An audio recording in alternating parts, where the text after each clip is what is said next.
Hello बच्चों, आज की हमारी प्रॉब्लम है कि लंबवत विद्युत क्षेत्र में आवेशित कण की गति या विद्युत क्षेत्र में यदि कोई आवेशित कण गति करता है तो उसका पाथ कैसा होता है। ठीक है, तो आज हम स्टार्ट करते हैं। सपोज करते हैं कि आवेश के रूप में हमारे पास कौन है, इलेक्ट्रॉन है। ठीक है, और एक इलेक्ट्रॉन है वो इसमें लंबवत गति कर रहा है। तो यहाँ से देखिए, ये इलेक्ट्रॉन है आपका, इसमें लंबवत गति करता हुआ प्रवेश करता है। जैसे ही लंबवत गति करता हुआ प्रवेश करेगा तो इलेक्ट्रॉन पर एक फोर्स काम करेगा। वो फोर्स कौन सा होगा? विद्युत फोर्स। ठीक है, यानी कि यहाँ एक काम करेगा विद्युत बल। और विद्युत बल कितना होगा? F equal to q e. F equal to कितना होगा? Q e. यानी कि F इक्वल टू क्यू के रूप में हम क्या लिख सकते हैं? ई।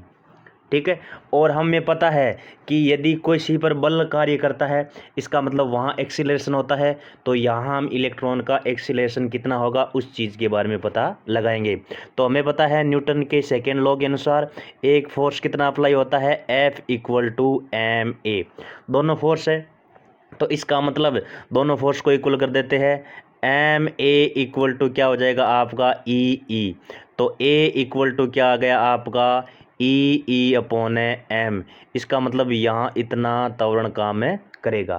ठीक है, तो इतना त्वरण काम करेगा। तो यहाँ त्वरण काम करेगा और त्वरण किस दिशा में काम करेगा? बल की दिशा में। और बल की दिशा क्या होती है? F इक्वल टू आपके पास है q e. F equal to आपके पास क्या है? Q e. अब यहाँ से दो केस हो सकता है, एक तो पॉजिटिव के लिए और एक क्या हो सकता है? नेगेटिव के लिए। तो पॉजिटिव के लिए F इक्वल टू क्या हो जाएगा? Plus Q E. और नेगेटिव के लिए F इक्वल टू क्या हो जाएगा? Minus Q E. और इलेक्ट्रॉन हमारा क्या है? Negative charge. तो प्लस का सिंबल का मतलब क्या होता है कि जो बल है वो विद्युत क्षेत्र की दिशा में लगता है। यहाँ है F ई की दिशा में। ओके, और इसका मतलब यहाँ क्या है? यहाँ आपका ए है ई की विपरीत दिशा में। ठीक है, तो यहाँ हम एक बात लिख सकते हैं, जो आपका बल है ई के विपरीत।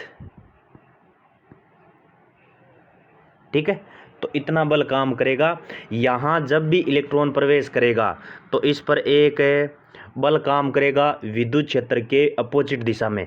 और विद्युत क्षेत्र की दिशा होती है, हमें पता है विद्युत क्षेत्र की दिशा क्या होती है?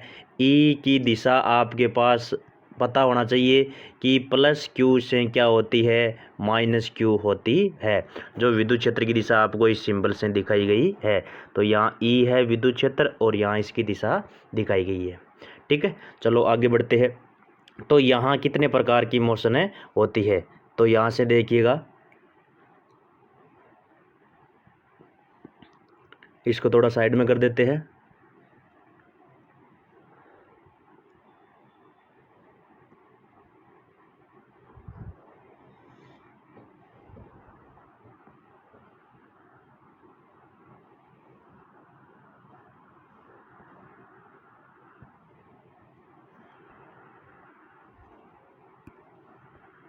चलो आगे देखते हैं।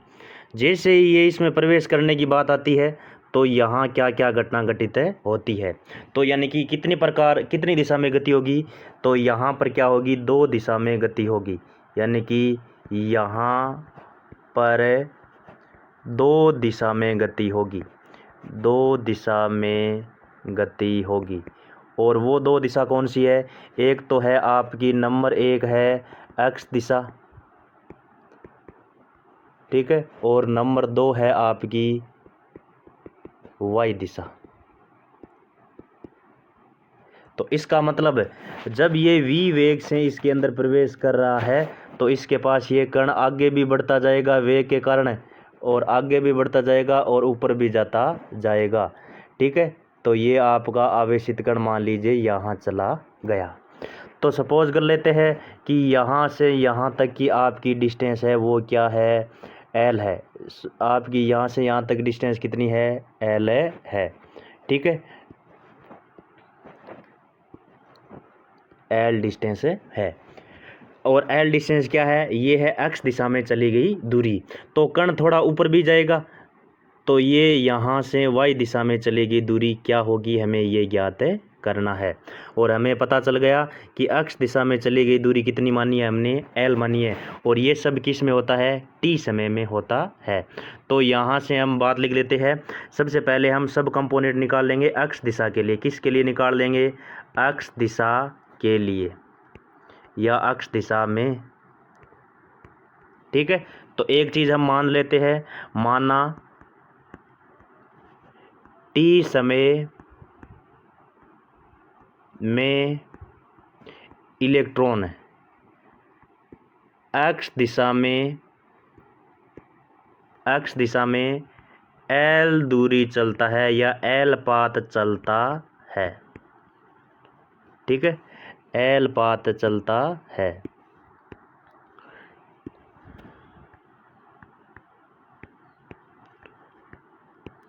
चलो, अब ये l पाथ चलता है, तो l पाथ चलने के लिए इस स्केल में क्या क्या घटना घटित होगी, देखते हैं।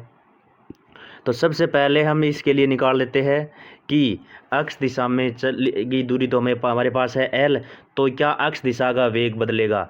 तो x दिशा में सबसे पहले हम निकालते हैं x दिशा का प्रारंभिक वेग। क्या निकालते हैं, x दिशा का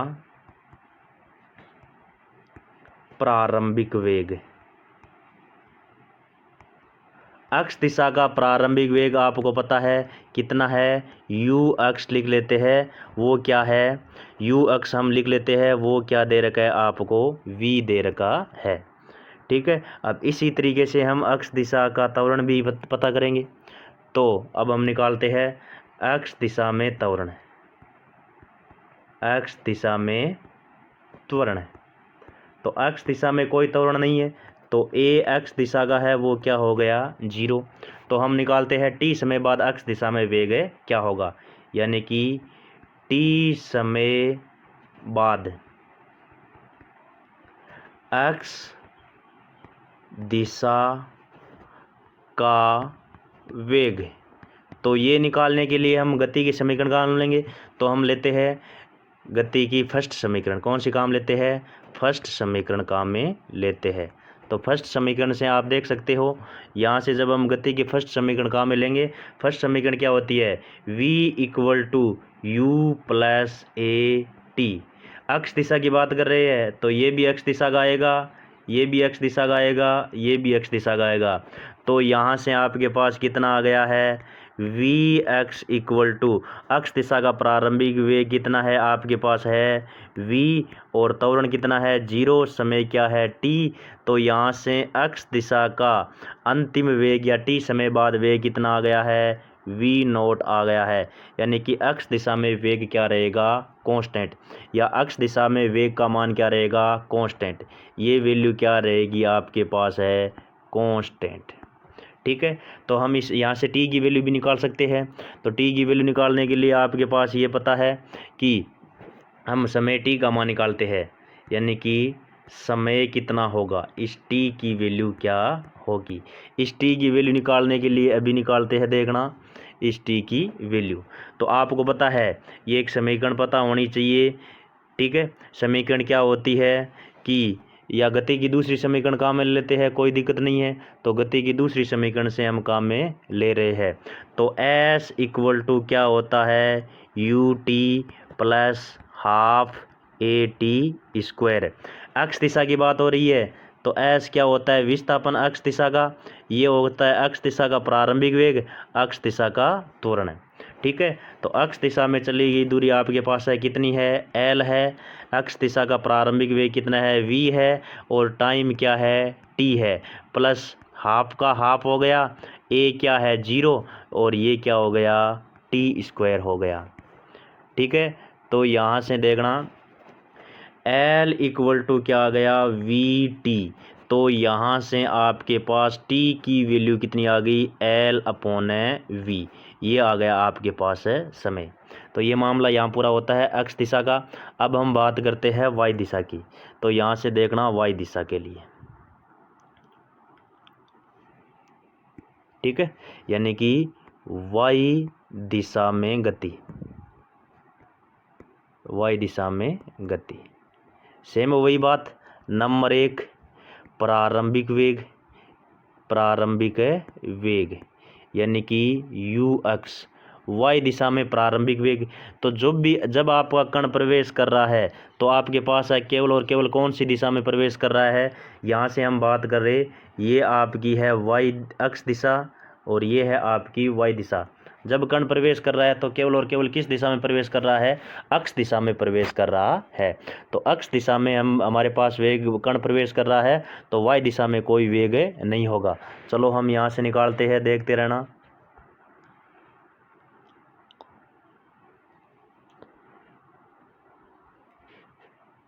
ओके, तो ये क्या हो गया, 0। दूसरी बात हमारे पास क्या है, y दिशा का त्वरण है, यानी कि y दिशा में त्वरण है। तो y दिशा में त्वरण की बात करें तो y दिशा का त्वरण अभी हमारे पास आया है, कितना आया है वो आपके सामने है। तो y दिशा का त्वरण, तो इसको हम रिप्रेजेंट कर देते हैं ay से। y दिशा का त्वरण हमारे पास कितना आया था, e/m। अब हम निकालते हैं t समय बाद y दिशा का वेग, ठीक है। तो नंबर 3 निकालते हैं, t समय बाद y दिशा में वेग या y दिशा का वेग, y दिशा में वेग लगा। तो first equation of A motion, first समीकरण लगाते हैं। और किसकी लगाते हैं, गति की फर्स्ट समीकरण लगाते हैं। तो सभी को पता है गति की फर्स्ट समीकरण क्या होती है, v = u + at। y दिशा की बात हो रही है तो vy uy और a b y दिशा का काम आएगा। तो vy = y दिशा का प्रारंभिक वेग 0 और y दिशा का त्वरण आपके पास कितना है, e/m और ये क्या आ गया, t। तो चाहे तो हम क्या लिख सकते हैं, y दिशा का अंतिम वेग या t समय बाद का वेग e/m और t की वैल्यू, तो t की वैल्यू कितनी आई थी वो आपके सामने है। तो t की वैल्यू यहाँ से देख सकते हैं, L/v। v क्या है, L क्या है, x दिशा में चलेगी दूरी, और v क्या है, प्रारंभिक वेग। और किस दिशा का प्रारंभिक वेग है, अक्ष दिशा का प्रारंभिक वेग। तो यहाँ हम ये पुट कर देते हैं, तो यह क्या पुट कर देंगे, L/v। तो यहाँ से ये हमारे पास आ गया है y दिशा का अंतिम वेग या t समय बाद वेग, ठीक है। चलो y दिशा का वेग आ गया, y दिशा में चली गई दूरी निकालते हैं, ठीक है। यानी कि नंबर 4 हम निकालते हैं, t समय में y दिशा में चली गई दूरी, y दिशा में चली गई दूरी, t समय में y दिशा में चली गई दूरी।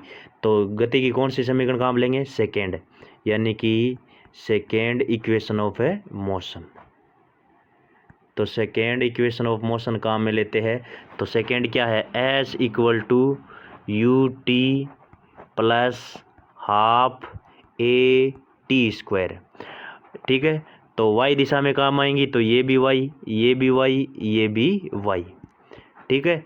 तो पुट कर देते हैं वैल्यू, s y दिशा में चलेगी दूरी को y से रिप्रेजेंट कर दे, y दिशा का प्रारंभिक वेग 0, t क्या है, t का t रहने देते हैं, प्लस यहाँ क्या हो जाएगा 1/2 a कितना है, y दिशा में त्वरण कितना आया है हमारे पास, e/m और t क्या है, L/v।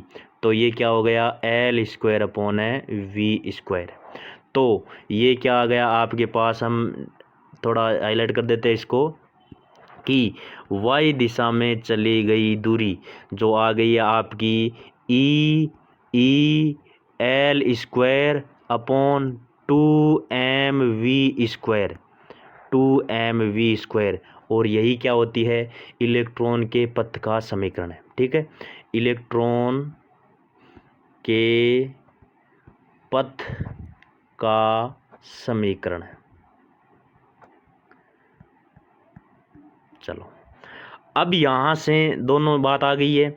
अब एक बात ये भी आती है कि यह जब आगे जा रहा है, ये जब मान लीजिए यहाँ पहुँचा है, तो यहाँ पहुँचा है तो उस टाइम ये एंगल कितना बनाएगा, ये भी हमारे पास है। सामने क्वेश्चन आता है तो देखिए ये एंगल कितना बनाएगा। तो सपोज़ कर लेते हैं कि ये यहाँ से यहाँ आया है, तो ये एंगल कितना बना रहा है, ये एंगल यहाँ कितना बना रहा है, आपके पास है थीटा बना रहा है। ठीक है, तो थीटा बना रहा है तो हम यहाँ से थीटा की वैल्यू निकाल सकते हैं। तो यहाँ से जब हम थीटा की वैल्यू निकालेंगे तो यहाँ से थीटा की वैल्यू क्या आ जाएंगी, देखना हम यहाँ से थीटा की वैल्यू निकाल रहे हैं।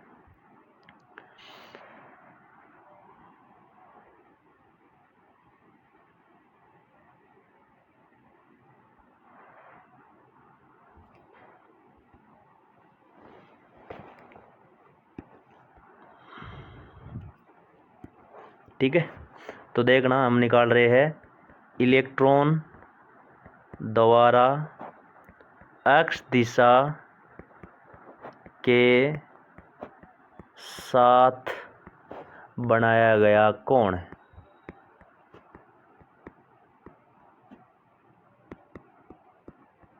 यानी कि इलेक्ट्रॉन यूं आ रहा था ऊपर गया, तो ये आपकी क्या है एक्स है और ये आपकी क्या है वाई है।